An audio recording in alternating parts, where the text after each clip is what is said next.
how do we find a way of talking about what is changed in the way America relates to other countries under Donald Trump, without sanitizing, some kind of rule-based order in which the United States before Donald Trump was kind of just like, playing by the rules and being a Boy Scout. What formulations have you thought about that can help us understand what's different here and what's not different?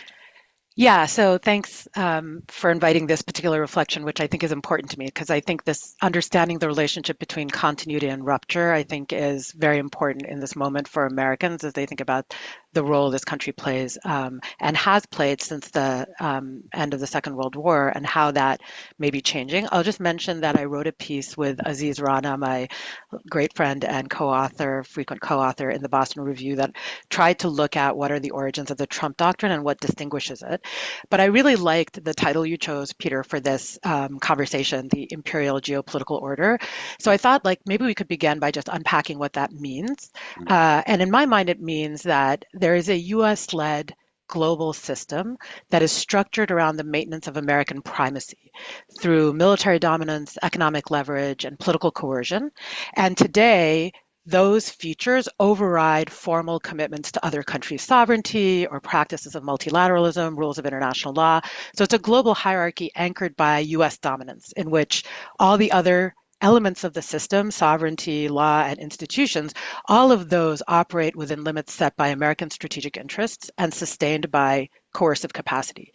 What's different under Trump is that there is scarcely an ideological framework presented to legitimate or justify this order. America first, or in the context of the Iran war, America and Israel first, is far from being a compelling basis to manufacture consent beyond our borders. So Trump is currently presiding over a system of American primacy that depends on simple coercion rather than ideological justification. So what I'm trying to say is this represents both continuity and rupture. US primacy has long been the character of the global order, including the liberal international rules-based order, however you want to present it. But US primacy was once justified in terms of liberalism, that is protection of human rights, promotion of democracy, ensuring global stability, and so forth. Now, even when it had that legitimating frame, it was secured by very similar means: military intervention, sanctions regimes, security dependency, diplomatic pressure through economic leverage, and instrumental approach to international law and institutions like the United Nations. But now consent is entirely secondary to simply enforced domination. So I would say the imperial structure itself that you reference in the title for our conversation predates Trump, but where prior administrations presented primacy and geopolitical empire through a liberal framework. And this was, by the way, a bipartisan American self-understanding. Um, that liberal framework offered the possibility of a measure of constraint on the ways that U.S. coercive power would be exercised. Trump's approach makes the imperial character of this order completely explicit, stripping away languages of partnership and limiting the sources of American dominance to raw coercion.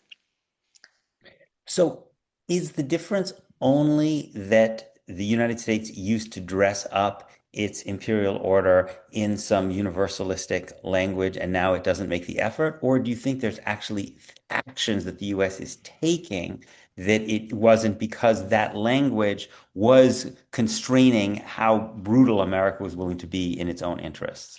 So again, here I want to be careful because Mhm, for the reason you said earlier, I don't want to be Pollyannish about what mhm, preceded Trump. mhm. I think it's definitely a rupture in its explicit rejection of international law. So in a sense, Trump is at war with law, both at home and abroad. I also don't want to make this a story just about how the U.S. is exercising power globally, because it is also true in the domestic context that Trump is at war with ideas of constitutional constraint or the ordinary practices that were associated with lawful executive branch conduct. And that's exemplified again in the Iran context. But while it's true that this is a break, first of all, with earlier bipartisan orientations. So you had not just liberal rhetoric, but actual consideration given to questions of how does conduct relate to existing international rules, attempts to justify in the terms of those rules, and attempts to persuade others in the international system that the US conduct being rule-based meant that they could rely on the United States and have a certain measure of predictability about how power would be exercised and how they themselves, in the sort of hierarchy that is American geopolitical empire, were situated relative to power. A lot of that predictability, that understanding of how different powers are situated relative to American coercion, all of that has been dispensed with at the moment. So the Trump doctrine does represent a rupture in its explicit rejection of multilateral constraints, but it does build on longstanding trends. And so let me just say a little bit more about that before we turn to what is new. US foreign policy dating back at least to the 1990s, and here again I'm talking about bipartisan policy, has included past presidents' willingness to circumvent legal norms. And this includes the Obama administration and the Biden administrations, notably, but also the Clinton administration, and to concentrate power in the executive and to engage in policies that stretched the existing international legal order well past the breaking point. So, an example that immediately comes to mind, of course, is Iraq and the aggression that was committed by the United States in that context. It was an unlawful use of force against a state that posed no threat to the United States, was widely understood in those terms at the time. The difference, of course, is that the Bush administration sought to offer justifications, spent months and months arguing at the United Nations, seeking UN Security Council authorization, also making a case to Congress and so forth. But it was ultimately a regime change intervention based on aggression. I will turn to the ways in which it's still very different than what the Trump administration is now proposing in Iran, but it was nonetheless aggression by the definition of the international legal rules, the UN Charter, and so forth. Libya was an example of another regime change based intervention, and it represented a progress from the Bush approach.